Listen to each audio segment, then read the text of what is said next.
আগামী মাসে আন্তর্জাতিক মুদ্রা তহবিল আইএমএফ এর ঋণের চতুর্থ এবং পঞ্চম কিস্তির $130 কোটি পেতে যাচ্ছে বাংলাদেশ। এ বিষয়ে আনুষ্ঠানিক ঘোষণা আসতে পারে বিকেলে। শর্ত অনুযায়ী ডলারের বিনিময় হার আরও নমনীয় করে ঋণ নিচ্ছে বাংলাদেশ। ঋণ ছাড় সংক্রান্ত চূড়ান্ত চুক্তির বিষয়টি বাংলাদেশ ব্যাংক সংবাদ সম্মেলনে জানানো হবে। এতে কেন্দ্রীয় ব্যাংকের গভর্নর সংযুক্ত আরব আমিরাতের দুবাই থেকে ভার্চুয়ালি যুক্ত হবেন। ডলারের বিনিময় হার বাজার ভিত্তিক করার বিষয়ে মতবিরোধ থাকায় এতদিন ঋণের কিস্তি আটকে ছিল। দীর্ঘদিনের মতপার্থক্য অবসানের পর আইএমএফ ঋণ ছাড়ে রাজি হয়েছে।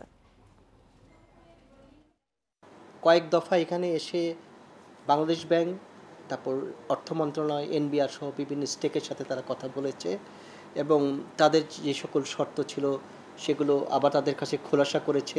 এই ব্যাপারে দীর্ঘ আলাপ আলোচনার পরে ধারণা করা হচ্ছে যে আইএমএফ ঋণ প্রদানের ক্ষেত্রে যে অচলায়তন ছিল এটার অবসান ঘটবে।